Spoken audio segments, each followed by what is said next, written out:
Guys, this is Dinesh and welcome to my YouTube channel futureplan.com।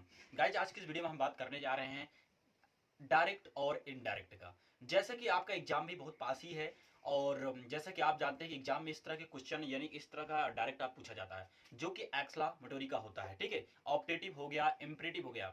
ये एक्सक्लामेटोरी और optative और late ये सारी चीजें बहुत ही उपयोगी हैं, जैसा कि मैंने आपको पिछली वीडियो में बता भी रखा है। तो चलिए आज इसी पे टॉपिक पे हम चर्चा करते हैं कि अगर आपके एग्जाम में क्वेश्चन आता है कैसे आप उसको अटेंड करें। तो ठीक है, ये वीडियो आपके लिए बहुत ही यूजफुल होने वाला है। प्लीज इस वीडियो को ज्यादा से ज्यादा शेयर भी कर देना। अगर अभी तक आपने चैनल को सब्सक्राइब नहीं किया तो प्लीज सब्सक्राइब भी कर लीजिएगा। चलिए देखते हैं। देखिए, मैंने यहाँ पे लिखा है एक्सक्लामेटोरी सेंटेंस। ठीक है, तो अलास, आह, ओह, हुर्रा, आह, ये जो चारों चीज लिखा है ना, अब ये चीज जो होता है ये व्यक्त करता है, दुख प्रकट करते हैं कि प्रसन्नता व्यक्त करते हैं कि शोक प्रकट करते हैं कि कुछ और प्रकट करते हैं। देखिए, ये सारी चीज आपको पता होना चाहिए। जैसे मैंने लिखा आलास, ओह, आह, ओह, ये दुख प्रकट करते हैं। समझ रहे ना, याद रखना, समझाता हूं। ये क्या प्रकट करते हैं? दुख प्रकट करते हैं। अगर ये तीनों कहीं मिल जाते हैं आपको तो याद रखना। और याद रखना, एक्सक्लामेटोरी में आपको ये चिन्ह देखने को मिलता है जिसे कहते हैं एक्सक्लेमेशन सिंबल। ठीक है, फिर हुर्रा, आहा, आहा, जॉय यानी प्रसन्नता व्यक्त कर, ये हर्ष का मतलब खुशियां, हैप्पी। ठीक है, हैप्पीनेस व्यक्त करने के लिए करते हैं। व्हाट, हाउ, हम किस कहते हैं? टू एक्सप्रेस सारो, ये टू एक्सप्रेस सारो, एंड टू एक्सप्रेस जॉय, ये टू एक्सप्रेस सरप्राइज। ठीक है, तो व्हाट, हाउ, इसको हम बदलेंगे सरप्राइज, यानी क्या व्यक्त करते हैं? सरप्राइज भी व्यक्त करते हैं। अब ब्रेवो आ गया, वेल्डर आ गया, ये एक्सप्रेस करते हैं अप्रूवल का। तो इतनी चीजें आपको याद रखना है। ठीक है, अब हम वन बाई वन सीखते हैं। ये चीजें मैंने इसलिए आपको लिखवा दी हैं गाइस कि आपको पता हो जाए अगर ये सारी चीजें मिलती हैं ना तो ये क्या व्यक्त करें। क्योंकि देखिए, जब ये अगर हमारे डायरेक्ट में आता है तो हमें पता होना चाहिए कि हमको सेट टू किस में बदलना होता है। वैसे आपने अगर 8 टेंस की बात करें, अगर सिंपल टेंसों की बात करें तो उसमें हम सेट टू को बदला करते थे टोल्ड में। फिर जब हम इंट्रोगेटिव पढ़े तो उसमें आस्क्ड में बदलने लगा। तो धीरे धीरे क्या उसका परिवर्तन शुरू हो गया, चेंजिंग आना शुरू हो गया। तो गाइस चलिए बात करते हैं। तो पहला आपका जो रूल नंबर आएगा ना गाइस, पहला आपका रूल है रूल नंबर 1, आपकी स्क्रीन पे आता है गाइस। इसमें लिखा हुआ है, यदि रिपोर्टेड स्पीच में प्रसन्नता व्यक्त करने के लिए हुर्रा शब्द आया हो तो रिपोर्टिंग स्पीच की क्रिया सेड या सेड टू को, याद रखना मैंने क्या बोला, रिपोर्टिंग वर्ब क्रिया सेड या सेड टू को एक्सक्लेम्ड विथ जॉय में बदलते हैं। किस में बदलते हैं? एक्सक्लेम्ड विथ जॉय में। जो ये देख रहे हैं ना, ब्लिंक कर रहा रेड कलर से, एक्सक्लेम्ड विथ जॉय, इसमें हम परिवर्तन करते हैं। किसको? सेड या सेड टू को। और इन्वर्टेड कॉमाच को हटाने के लिए हम डेट का प्रयोग करते हैं। ठीक है, इन्वर्टेड कॉमा को हटाने के लिए डेट कंजक्शन का प्रयोग करते हैं। आई थिंक इतना आपने समझा। फिर नोट करके आप देखिएगा, नोट करके है और हुर्रा शब्द को हटा देते हैं। यानी कि गाइज याद रखना, हुर्रा हो गया, आहा, आहा, जो भी है इसको हटा देंगे और इन्वर्टेड कॉमाज को हटाने के लिए डेट कंजक्शन का प्रयोग करेंगे। लेकिन जब हुर्रा आएगा तो किसमें बदलेंगे? सेड को एक्सक्लेम्ड विथ जॉय में बदलेंगे। इतना आपको याद रखना है। चलिए अब मैं आपके सामने लाता हूं कुछ एग्जाम्पल ताकि हमें चीजें समझ में आ जाए। तो गाइज, जो भी स्क्रीन पे आपके दिख रही है इस चीज को प्लीज नोट कर लीजिएगा, ये बहुत ही उपयोगी है। 100% मान के चलिए आपके एग्जाम में 2022 वाले एग्जाम में ये आना तय है कि आपका जहां एक ही आपको एक्सक्लामेटोरी से देखने को मिले, लेकिन आपको एक देखने को मिलेगा। तो प्लीज इस चीज को नोट कर लीजिए। मैं स्क्रीन पे लाता हूं एग्जाम्पल गाइज। ठीक है, तो गाइज आपके सामने आगे 3 एग्जाम्पल। अब देखेंगे 3 एग्जाम्पल को हमको कैसे अटेंड करना है। तो आपके सामने डायरेक्ट आपको दिख रहे हैं, आपको इसका इनडायरेक्ट बनाते हैं। लेकिन अब आपको इसको करने के लिए आपको कुछ चीजें और भी पता होना चाहिए गाइज। वो क्या है? पता आपको ये होना चाहिए कि अगर जैसे आपको पता है ना कि डायरेक्ट में जो हमारा सब्जेक्ट आता है वो बदलता है इनडायरेक्ट में। तो आपको पता होना चाहिए, मैंने आपको जब आप स्टार्टिंग की वीडियो, अगर हमारा फर्स्ट वीडियो देखें उसमें लिखा था मैंने सन, यानी कि सन बटा 123, यानी कि जो आपके सब्जेक्ट यानी कि फर्स्ट पर्सन को सब्जेक्ट के अनुसार बदलते हैं। ये बात याद रखना, सन बटा 123 का क्या मतलब है? फर्स्ट पर्सन को हम बदलते हैं सब्जेक्ट के अनुसार, सेकंड पर्सन को बदलते हैं ऑब्जेक्ट के अनुसार, थर्ड पर्सन नो चेंज। अब थर्ड पर्सन में कौन आता है? कोई नेम आ गया, ही आ गया, सी आ गया, इसमें हम कोई परिवर्तन नहीं करते हैं। लेकिन सेकंड पर्सन आता है, उसको ऑब्जेक्ट अनुसार बदलेंगे। जो फर्स्ट पर्सन जैसे आई, मी, माई, माइन, ये सब गाइस बदलता है सब्जेक्ट अनुसार। इतना आपको पता होना चाहिए। तो आपके सामने 3 एग्जांपल आ गए हैं। चलिए इस चीज को आप बनाइए, मैं आपको थोड़ा सा समय देता हूं, आप इस चीज को बनाइए इसी तरह से जैसा मैंने लिखा हुआ है एग्जाम्पल। इसी तरह से आपको बोर्ड में देखने को मिलेंगे, ये बात आप नोट कर लीजिएगा इसी तरह से। इसलिए ये टॉपिक आपके लिए बहुत ही मोस्ट इंपॉर्टेंट है, इस चीज को आप जरूर करें। ठीक है, चलिए थोड़ा सा मैं आपको समय दे रहा हूं, इस चीज को आप करके दिखाइए कि क्या होगा ये। आई थिंक आपने कर लिया होगा। चलिए सबसे पहले आपने देखा, देखिए अब आपको मैं थोड़ा बता देता हूं, इसे कहते हैं रिपोर्टिंग स्पीच। क्या कहते हैं? Reporting speech. आज जो ये आपका बचता है ये होता है रिपोर्टेड स्पीच। ये चीज भी आप याद रखना कि रिपोर्टेड स्पीच आपका क्या होता है। इतना आपको क्लियर हो गया ना? यानी कि इन्वर्टेड कॉमा के बाहर वाला रिपोर्टिंग स्पीच, इन्वर्टेड कॉमा के अंदर वाले चीज को हम बोलते हैं रिपोर्टेड स्पीच। ठीक है, मैं आपको स्क्रीन पे कुछ चीज दिखा देता हूं। देखिए आपको ये पता होना चाहिए कि कौन सा टेंस किस में जाता है। तो जैसा आप, मैं थोड़ा सा साइड हट रहा हूं, जैसा आपकी स्क्रीन पे दिख रहा है ना कि जो भी टेंस जैसा आपको परिवर्तित इसमें दिखाया गया है उस तरीके से आप इसको पढ़ लीजिए। और इसको आप चाहे तो नोट कर सकते हैं। अगर तो याद रखना प्रेजेंट इंडेफिनिट है तो पास्ट इंडेफिनिट में जैसा भी आपको दिख रहा है इस चीज को प्लीज नोट कर लीजिएगा, तभी इसको आप कर सकते हैं। चलिए देखते हैं। अब हमने लिखा ही तो कोई बात नहीं, आपने भी किया। अब बात आती है सर सेट टू को सेट या सेट टू को किस में बदले? तो याद रखना जो आपका एक्सक्लामेटोरी होता है ना उसमें आपको सबसे विशेष ये, मैंने अभी फर्स्ट रूल आपको क्या लिखवाया था, आपने लिखा है ना फर्स्ट रूल। देखिए मैंने उसमें क्या लिखवाया, मैंने लिखवाया है रिपोर्टेड स्पीच में आए सेट को अगर हुर्रा शब्द आता है तो किस में बदलते हैं? एक्सक्लेम्ड विथ जॉय में बदलते हैं। तो क्या दिक्कत है? इसको हम एक्सक्लेम्ड विथ जॉय में बदल लेते हैं, कोई दिक्कत नहीं, इसको हम एक्सक्लेम्ड विथ जॉय में बदलते हैं गाइज। ठीक है, क्या आपने भी इतना कर रखा है गाइज? क्या आपने इतना कर लिया है? बस हो गया। ही क्लैम्ड, अब क्या है, लेकिन पूरा इसको लिखते हैं पहले, ही क्लैम्ड विथ जॉय। ये तो हमने सिर्फ सेड को बदला है, सिर्फ किसको बदला? सेड को। तो ये तो हो गया। अब हमने ये भी पढ़ा कि जो आपका एक्सक्लामेटोरी का सिंबल होता है जैसे आहा, ओहो, आलास, ये सब हटा देते। कहने का मतलब ये है कि आह शब्द हट जाएगा। इन्वर्टेड कॉमा को हटाने के लिए हम डेट लगाते हैं। क्या लगाएंगे गाइस? डेट। ऐसा मैंने आपको फर्स्ट रूल में लिखवाया है। अब आपको एक चीज और याद रखना है कि अब जो माई ओल्ड फ्रेंड है ना गाइस, यहां पे आप देख रहे हैं माई आपका क्या है? अभी मैंने आपको बताया था सन 1 2 3, यानी कि आई मी माई क्या होता है? First person. किसके अनुसार जाता है? सब्जेक्ट। इस चीज को नोट करिए, ये सब्जेक्ट के अकॉर्डिंग जाएगा। दूसरी बात ये है आपको ध्यान रखना कि अब आपका है यहाँ पे माई, अगर माई को हम बदलेंगे, अच्छा ये बताओ बहुत ध्यान से देखना, यहाँ पे माई ओल्ड फ्रेंड आपका subject.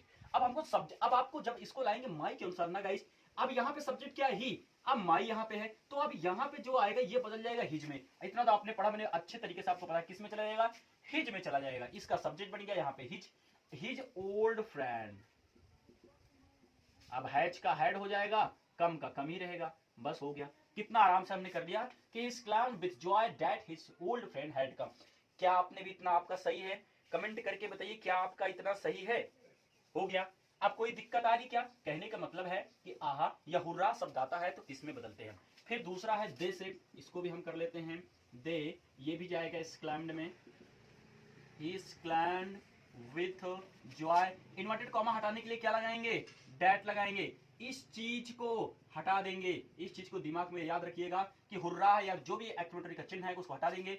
With Joy that, we किसके अनुसार बदलेगा? क्या आप बता सकते हैं क्या? वी जाएगा डैट के अनुसार।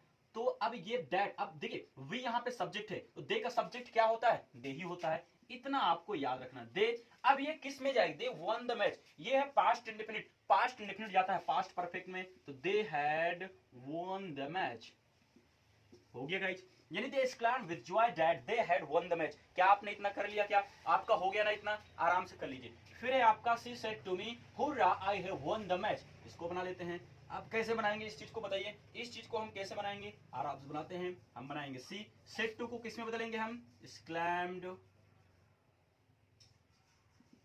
एक्सक्लेम्ड विथ जॉय में। इतना आपने कर लिया। सेट टू को हमने एक्सक्लेम्ड विथ जॉय में बदला। हिम हमारा हिम ही रहेगा, कोई दिक्कत नहीं। अब डैट लगा देंगे, इन्वर्टेड कॉमा हटाएंगे, आई बदल देगा सी। अब देखो अब ये फर्स्ट पर्सन है ना, आई मी माई क्या है? फर्स्ट पर्सन है। तो गाइज किसके अनुसार बदलेगा? सी के अनुसार बदलेगा कि नहीं बदलेगा? इतना हमें बता दीजिए। सी के अनुसार बदलेगा ना, तो गाइज यहाँ पे भी क्या हो जाएगा? सी। क्यों क्यों होता? सुनो, हमें क्या करना होता ना, आई यहाँ पे सब्जेक्ट है, बोलो हाँ। जब इसको कन्वर्ट करेंगे ना तो ये सोचो सी का सब्जेक्ट क्या होता है? सी का ऑब्जेक्ट तो हर होता है लेकिन सब्जेक्ट क्या होता है? सी ही होता है। इसीलिए हम जब आई को कन्वर्ट करेंगे सी में तो यहां भी हम क्या कर देंगे? सी कर देंगे। ठीक है ना? तो डैट सी। अगर आपको ये चीजें कम समझ में आ रही है तो आप हमारी वीडियो जो स्क्रीन पे वीडियो देख रहे हैं ना, इस चीज को फर्स्ट वीडियो अगर आप देख लेंगे सारी क्लियर डाउट आपका, क्योंकि उसमें प्रोनाउन परिवर्तन मैंने बताया है। लेकिन मैं फिर से बताता हूं, कहने का मतलब है आपको ये दिमाग लगाना है कि जो आई है यहाँ पे सब्जेक्ट है कि ऑब्जेक्ट है। अगर आप इसको देखेंगे कहेंगे सर हमारा सब्जेक्ट है, बस यही तो दिमाग में बैठा लो ना। ऑब्जेक्ट है तो ऑब्जेक्ट, सब्जेक्ट है सब्जेक्ट। अब आपका सब्जेक्ट है। अब आई को जब करेंगे, अब इसमें कोई लड़ाई तो होती ही नहीं है। कहने का पर थोड़ा सा दिमाग लगाना, आई आएगा जब सी के पास ना, तो हमको यहाँ पे आई को भूल जाना, सिर्फ ये देखना कि अब ये जो यहाँ पे है ये सब्जेक्ट है ऑब्जेक्ट, लेकिन आई सब्जेक्ट है तो हमें सी का सब्जेक्ट यहाँ लिखना होता है। तो सी का सब्जेक्ट सी, दे का सब्जेक्ट दे, ही का सब्जेक्ट ही, आई का सब्जेक्ट ही। समझ रहे ना मेरी बात को? बस हो गया। अब हो गया, अब ये जाएगा हेड में, हैड वन द मैच, एकदम ऊपर वाले जैसे ही है। तो देखिए कितने आराम से चीजें हो गई हैं गाइस। तो याद रखना ये बहुत ही इंपॉर्टेंट क्वेश्चन आपके लिए होंगे, ठीक है ना, वो भी आपके यानी कि आपके बोर्ड एग्जाम के लिए होंगे, जो कि आपके चल रहे एग्जाम 2022 के। तो याद रखना है सारी चीजें। अब आते हैं दूसरे नंबर पे, अब हम रूल नंबर 2 लिखते हैं, ठीक है गाइस। रूल नंबर 2 इसको भी आप नोट कर लीजिए। अब पढ़ते हैं हम रूल नंबर 2। दूसरा रूल था किसका? एक्सक्लेमेटरी सेंटेंस का। तो देखिए ध्यान से, अगर आप रिपोर्टेड स्पीच में आलास आह ओ आए तो सिड को किस में बदलेंगे? एक्सक्लेम्ड विद सारो में बदलेंगे। अभी तक खुशियां व्यक्त करने के लिए आता था तो हम बदलते हैं किसमें? एक्सक्लेम्ड विद जॉय में। लेकिन अब दुख प्रकट करने के लिए आएगा तब उसको हम बदलेंगे एक्सक्लेम्ड विद सारो में। और इन्वर्टेड कॉमास को हटाने के लिए डेट कंजक्शन का प्रयोग करते हैं। और जो भी एक्सक्लेमेटरी का सिंबल होता है जैसे अलास, ओ, हुर्रा, ये सब सारी चीजों को हटा देते हैं। इतना आपको याद रहेगा। फिर इन्वर्टेड कॉमा हटाने के लिए डेट, जैसा हमने 2-3 किया है। तो अब देखिए इसको हम करते हैं। क्या आप इसको कर सकते हैं? क्या चलिए मैं आपको थोड़ा सा समय देता हूं। अगर आपने पिछला एग्जाम्पल किया तो इसको भी आप कर सकते हैं। सेम वही कंडीशन है। आपको सिर्फ आपने देखा आलास ओ, अब ये क्या व्यक्त कर रहे हैं? ये दुख प्रकट कर रहे हैं, ठीक है ना। इसको हम बदलते हैं।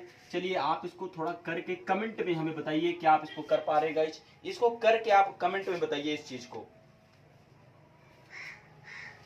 आई होप कि आपने कर लिया होगा। चलिए अब आपको पता है कि सी सेड, अब सेड को हमको बदलना है सर एक्सक्लेम्ड विद सारो में। हम कर देते हैं इसको, एक्सक्लेम्ड विद सारो में कर दिया हमने, हो गया आपका सी एक्सक्लेम्ड विद। अब आपने क्या किया कि सी एक्सक्लेम्ड विद सारो आपने किया, क्या इतना आपने इतना कर लिया, कुछ नहीं करना। अलास शब्द को, इस शब्द को गाइज हम रिमूव कर देते हैं। क्या कर देते हैं? रिमूव कर देंगे। और इन्वर्टेड कॉमा को हटाने के लिए, यानी इस चीज को हटाने के लिए हम क्या लगाते हैं? डेट लगाएंगे, ठीक है। ये बन गया सी एक्सक्लेम्ड विद सारो डेट। अब आपको अच्छी तरह, अब इसको आप नोट कर लीजिएगा। आपकी स्क्रीन पे भी मैंने चीजें दिखा दी, आई होप कि उसको आपने नोट कर लिया होगा, ठीक है ना। तो सी एक्सक्लेम्ड विद सारो डेट, याद रखना ये आपके एग्जाम ओरिएंटेड क्वेश्चन है। मैं आपको बता रहा हूं, आप पिछली जो भी क्वेश्चन बैंक विद्या जो भी आपके पास उसको उठा के देख लीजिए। उसमें एक्सक्लेमेटरी, ऑप्टेटिव और इंट्रोगेटिव ये सारे क्वेश्चन पुटअप किए गए, पूछे गए हैं, ठीक है ना। लेकिन हम आप पढ़े रहते हैं 8 टेंस के बारे में, उसी में पढ़ते रहते हैं। तो याद रखना ये सब वेरी वेरी इंपॉर्टेंट है, ठीक है ना। तो इतना तो आपने कर लिया। अब आपको एक चीज याद रखना है कि सी डाइट, ये आप ये रिपोर्टेड स्पीच होता है, ये रिपोर्टिंग स्पीच होता है, ठीक है ना। अब हमको करना क्या है? अब आपने कहा डेड, अब इसके बाद इसको जो, अब आपने देखा ये थर्ड पर्सन, मैंने आपको बताया है सन अपॉन 123, यानी कि ये जो एस हो ये किस, यानी कि फर्स्ट पर्सन सब्जेक्ट के अनुसार बदलता है, सेकंड पर्सन ऑब्जेक्ट और थर्ड पर्सन नो चेंज होता है। तो ये थर्ड पर्सन में आता है ना, तो नो चेंज, इसका मतलब सी का सी रहेगा बस। अब ये पास्ट इंडेफिनिट में है। अब पास्ट इंडेफिनिट किस में जाता है? किस में जाता है बताइए? पास्ट इंडेफिनिट जाता है पास्ट परफेक्ट में। तो बस हो गया, हैड लगा देके डाइड करके हो गया खत्म। She exclaimed with sorrow that she had died, हो गया ना। आई होप कि आपको चीजें समझ में आ गई होंगी। फिर ये इसको भी हम बना लेते हैं इनडायरेक्ट इसका फटाक से। ये होगा राम। अब अलास आपने देखा, यहाँ पे हम ओ भी लिख सकते हैं, लिखते हैं क्या? चलिए हम यहाँ पे लिख सकते हैं, आहा भी लिख सकते हैं, या हम ओ भी लिख देते हैं। तो राम, अब फिर इसको कैसे बदलेंगे? एक्सक्लेम्ड विद शारो, क्योंकि आपको ये यानी कि अलास, आह, ओ, ये डिनोट क्या कर रहे हैं? ये डिनोट कर रहे हैं दुख के लिए। तो दुख के लिए हमने बताया है कि एक्सक्लेम्ड विद सारो में बदलते हैं, इन्वर्टेड कॉमा हटाने के लिए डेट लगाते हैं। आई एम रूइंड, तो अच्छा आप बताओ आई को किसके अनुसार बदलते हैं? फर्स्ट पर्सन सब्जेक्ट के अनुसार जाता है ना। तो अब ध्यान से देखना, आई किसके अनुसार आएगा? राम के अनुसार। अब ये मैंने आपको प्रोनाउन परिवर्तन में बताया है, आई यहाँ पे सब्जेक्ट है तो राम का सब्जेक्ट क्या होगा? ही होगा। कोई भी नेम हो तो सब्जेक्ट क्या होता है? ही होता है। या तो हम राम कर सकते हैं, राम का सब्जेक्ट राम, या तो ही, तो हम यहाँ पे ही का प्रयोग करेंगे। अब ही वाज रूइंड, हो गया ना। तो गाइस इस तरह से हम कर सकते हैं, याद रखना बहुत ही इजी है, ठीक है ना। चलिए अब पढ़ते हैं तीसरा। अब आपके बोर्ड पे आता है रूल नंबर 3, ये दूसरा था, अब रूल नंबर तीसरा आप नोट करिए, इस चीज को आप नोट कर लीजिए, ठीक है गाइज। तीसरा हम करते हैं, ठीक है। आपके सामने 2 एग्जांपल हमने दिए हैं। रूल नंबर 3 में मैंने रूल लिखाया नहीं है, लेकिन अब आप देख रहे हैं यहाँ पे ब्रेवो और वेल्डन आया था। तो जब मैंने आपको पढ़ाया था स्टार्टिंग में, तो मैंने आपको बताया था ब्रेवो यानी जब शाबाशी देने के लिए आते हैं तो किस में बदल, उसमें हमने आपको बताया था प्रेज और अपलॉडेड में। तो गाइस चलिए आपके सामने रूल आते हैं, उसको लिख लीजिए, ठीक है। जो रूल आ रहा है उसको अच्छे तरीके से लिख लीजिए, देखिए। यदि रिपोर्टेड स्पीच आपकी स्क्रीन पे दिख रहा है, ठीक है, वो यदि रिपोर्टेड स्पीच में ब्रेवो या वेल्डन आए तो सेड को प्रेज्ड या अपलॉडेड में बदलते हैं, तथा इन्वर्टेड कॉमाच को हटाने के लिए अब इसमें डैट का प्रयोग नहीं करते हैं, फिर क्या करते हैं, इन्वर्टेड कॉमाच को हटाने के लिए सेइंग डैट का प्रयोग करते हैं, तथा ब्रेवो या वेल्डन को हटाकर शेष रिपोर्टेड स्पीच में आवश्यक परिवर्तन करके डैट से जोड़ देते हैं। यानी जो आपके स्क्रीन पे दिख रहा है, मैं थोड़ा साइड होता हूं, जो आपके स्क्रीन पे ये चीजें दिख रही ना, इस चीज को ध्यान से गौर से पढ़ लीजिए, समझ रहे ना, जो भी स्क्रीन पे दिख रही है। अब मैंने इसमें कुछ परिवर्तन इसलिए किए हैं, देखिए अभी तक हमने आपको बताया था कि भाई जब इन्वर्टेड कॉमा आता है ना गाइज, उसको हम बदलते हैं डैट में, लेकिन देखिए एक ऐसा ये इनडायरेक्ट है जिसमें हम इन्वर्टेड कॉमा को डैट में ना बदलकर फिर किस में बदलते हैं, सेइंग डैट में। किस में संभव, किस सेंटेंस में आएगा, एक्सक्लेमेटोरी में आएगा, ठीक है, याद रखना। उस भी किसमें, जिसमें ब्रेवो वेल्डन आएगा, उसमें इन्वर्टेड कॉमा हटाने के लिए हम क्या लगाएंगे, डैट सेइंग। चलिए तो आपके सामने आ गया, आप आई होप कि आपने लिख लिया। मैं एक बार फिर से शो करता हूं, देखिए इस चीज को आप नोट, जो आपकी स्क्रीन पे दिख रहा है इस चीज को आप प्लीज नोट कर लीजिए। चलिए मैंने यहाँ पे लिख दिया, सेट को प्रेज्ड या अपलॉडेड में बदलेंगे, कॉमा इन्वर्टेड कॉमा हटाकर सेइंग डेट में बदलते हैं, बाकी अपने हिसाब से सारी चीज करते हैं, ठीक है ना। चलिए इतना हम बनाते हैं, उसके बाद हम आगे बढ़ते हैं गाइस। चलिए अब इसको बनाते हैं, ही सेड टू मी, चलिए बनाते हैं ही। अब बताओ सेड टू को किस में बदलना है, सेट टू को किस चीज में बदलेंगे guys, can you tell me. अभी अभी जस्ट मैंने आपको बताया है कि अगर ब्रेवो आता है, वेल्डन आता है, सेट टू को किस में बदलेंगे, प्रेज या अपलॉडेड में। तो गाइज इसको हम प्रेज में बदल लेते हैं, कोई दिक्कत नहीं, या तो हम इस चीज में बदल सकते हैं, ठीक है ना। अब ये तो हो गया भैया, इतना कर। अब इसके आगे का फंडा कैसे करेंगे, क्या नहीं, तो क्या आप बता सकते हैं, बिल्कुल बता सकते हैं। ऑब्जेक्ट है ना, इसको लिख लेना है। अब इन्वर्टेड कॉमा हटाने के लिए हम किसका प्रयोग करेंगे, सेइंग डैट का प्रयोग करेंगे, यानी कि ही प्रेज्ड मी सेइंग डैट। अब यू जो होता है किसके अनुसार बदलता है, फिर से मैं आपको बता देता हूं कि 1/23, यानी कि फर्स्ट पर्सन जाता है सब्जेक्ट, सेकंड पर्सन। अब यू किसके कैटेगरी में आता है, सेकंड पर्सन, तुम, आप किस में आता है, सेकंड पर्सन में आता है, ऑब्जेक्ट के अनुसार। बहुत ही आसान है प्रोनाउन परिवर्तन। सुनिए क्या करना है, अब आपका यू यहाँ पे ये देखना है कि यू जो आपका है सब्जेक्ट है, आप कोर्स सब्जेक्ट है, तो क्यों परेशान हो रहे हो, इसको ऐसे लेके आओ, मी पे बैठाओ। अब यहाँ मी है, एक तरफ यू है। अब ये आपको एक चीज याद रखना ना, अब आपको इतना पता होना चाहिए कि जो यहाँ पे मी है ना, ये जो मी है ना, ये है क्या, ये ऑब्जेक्ट है, लेकिन इसका सब्जेक्ट क्या होता है, आई होता है ना, बस यही तो करना है। इसका सब्जेक्ट यहाँ पे लिख दीजिए। हम कहते हैं प्रोनाउन परिवर्तन बहुत ही आसान है, जो भी सब्जेक्ट यहाँ होगा उसको लाओ ऑब्जेक्ट में, यानी कि अगर सेकंड पर्सन है इसके अकॉर्डिंग फर्स्ट पर्सन है, सब्जेक्ट के अनुसार चलता है। तो अब आपने देखा यू है तो मी का सब्जेक्ट हमने आई कर दिया यहाँ पे, ठीक है ना, ये बात याद रखना। हैव किस में जाता है, हैड में जाता है, डन वेल हो गया आपका डन, यानी he praise me saying that I have done well, समझ रहे हो ना, हो गया। इस तरह से हम चीजों करेंगे, याद रखना। अगर एग्जाम में क्वेश्चन इस तरह से क्वेश्चन आते हैं, आपको छोड़कर नहीं आना। फिर आपका है Mohan said to me well done your work as good, बनाते हैं इसको भी, तो ये बनेगा मोहन आप प्रेज्ड, या फिर हम आपको पहले बताया कि हम इस चीज को भी कर सकते हैं अपलॉडेड को, मोहन प्रेज्ड मी, इन्वर्टेड कॉमा हटाने के लिए क्या लगाते हैं, सेइंग डैट। अब ये जो चीजें है ना, ये इसको हम हटा देते हैं, रिमूव को मैंने आपको पहले ही बता रखा। Mohan praise me saying that.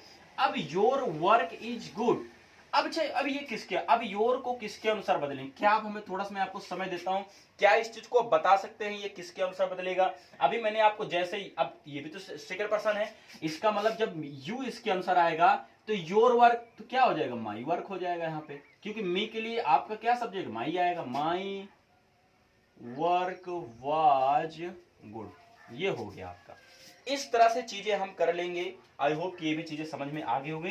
तो याद रखना है कि सेड को किस में बदलना है, सेइंग, सेड को यानी कि जो आपका सेड है किस में जाएगा, प्रेज या अपलोडेड में, इन्वर्टेड कॉमा हटाने के लिए हम किस में लगाएंगे, सेइंग डेड में। ये हो गया ना। चलिए अब लिखते हैं हम रूल नंबर नेक्स्ट गाइड, ठीक है ना,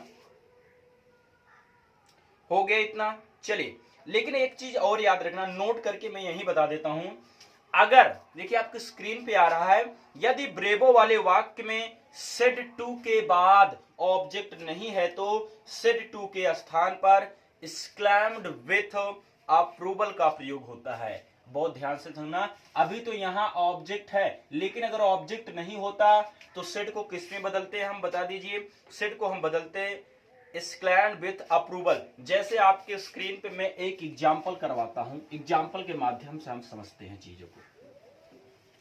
तो आपके स्क्रीन पे एक एग्जाम्पल आते हैं गाइज, एग्जाम्पल है he said comma inverted comma bravo an excellent hit. समझ रहे हैं क्या हो गया, एन एक्सलेंट हिट। अब इस चीज को हम कैसे करेंगे, अब आपने देखा यहाँ पे ऑब्जेक्ट है नहीं ना, तो इसको हम बना सकते हैं ही अपलोडेड, या हम बनाएंगे ही स्क्लैम्ड विथ अप्रूवल, इसके बाद डेट लगा लेंगे, that it was an excellent hit, हो गया। समझ रहे हैं, अब इट वाज एन एक्सलेंट, यहाँ पे सब्जेक्ट इन्होंने हाइलाइट कर दिया था, लेकिन अब यहाँ पे कैसे बना सकते हैं, इट वाज एन एक्सलेंट, हो गया कम। यानी कि अगर ऑब्जेक्ट आता है ठीक है, नहीं तो अप्रूवल हम इसको बदल देंगे, ठीक है ना। आई होप ये चीजें समझ में आ गई। चलिए नेक्स्ट रूल आपका है गाइज, ये सारी चीजें हो गई ना, बस अब ये एक्सक्लेमेटोरी का इतना बहुत है।